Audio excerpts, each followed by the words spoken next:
if you're just reading through Proverbs carefully, and you come to chapter 26, you can get quite confused because you bump into a riddle there starting in verse 4. It says, "Do not answer a fool according to his folly, or you will also be like him." Right? Okay, that makes sense, right? If someone's just talking like an idiot, if they're having a worthless conversation, and he tries to get you involved in it, just stay away, right? Just stay away. Otherwise, you're going to start, saying as foolish and worthless things as he is. You're going to get dragged into a conversation that you shouldn't be involved in. Whew, easy, right? Okay, I got it. Let me add that to I used to have 103 things that I wasn't supposed to do. Now I have 104 things I wasn't supposed, I'm not supposed to get involved in a conversation with some fool. Well, verse 5. "Answer a fool as his folly deserves, so that he will not be wise in his own eyes."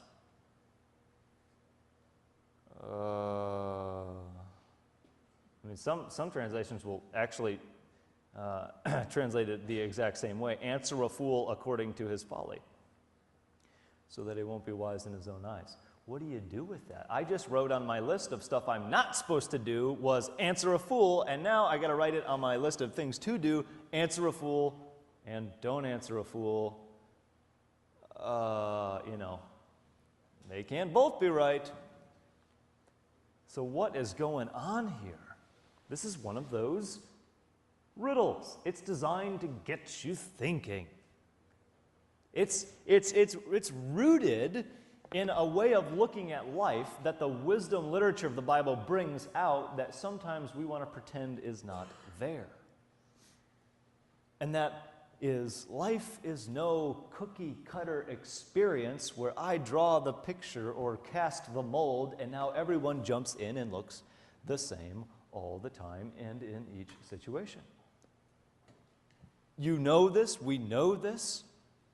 You don't treat everyone in your life the same way. You don't talk to everyone in your life the same way. You adapt to people. You adapt to situations. You understand, this person, it's really helpful when I speak directly to them. This person just starts crying, so I take a different approach.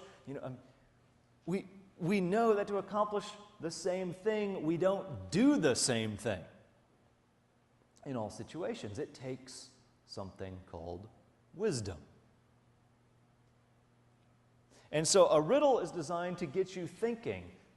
And in this case, it's the same situation. There's kind of some crazy talk. Someone over here is saying dumb things. And the question is, do I step in or not? Well, and what's been observed by people before us is that, you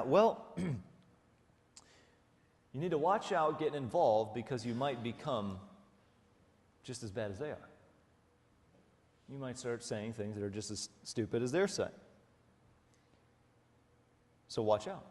Well, if you don't get involved, it might actually come across as you saying, what you're saying is right. It could give approval. So do I get involved or don't I get involved? Use your wisdom.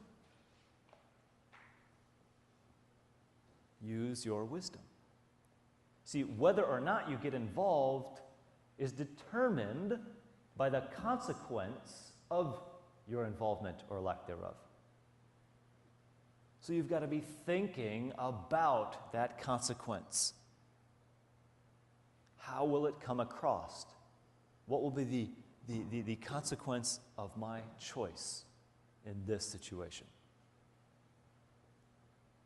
See, that's a different world than sometimes we want to paint with kind of the list of rights and wrongs. Okay, I'll just make sure I'm checking the things I'm supposed to do and staying away from those that I'm not. That just doesn't get it done.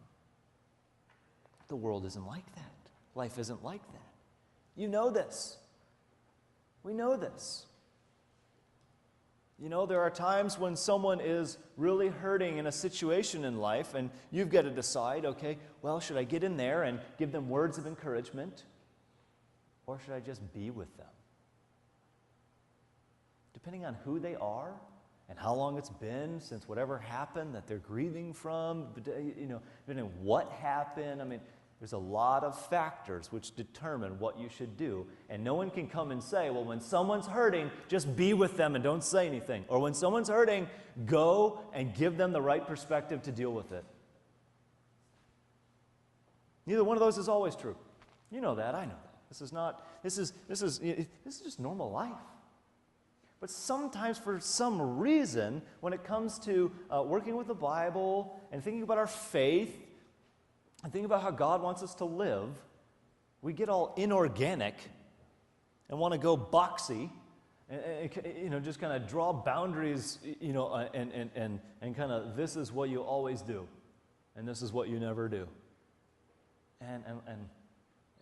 Then we get in trouble because we end up treating people like projects because we're taking some sort of inhuman approach to our interaction, thinking like, I'm obeying God by doing this. And it's like, no, you're not even caring about the person just because you're trying to, check something off your list.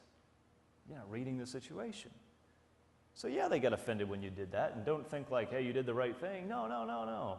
You did the unwise thing because you're trying a one-size-fits-all approach. Okay, and so there are simply situations like this, and wisdom literature is very helpful for putting a riddle in front of us and saying, no easy answers here, let's talk about it. What you should do, to really, get the impact of Proverbs 26 verses 4 and 5 is you have a conversation about real life situations and when has it made sense to get involved in a conversation and when hasn't it made sense. When did you get it kind of right and wrong based on how people talked about it or received it afterwards.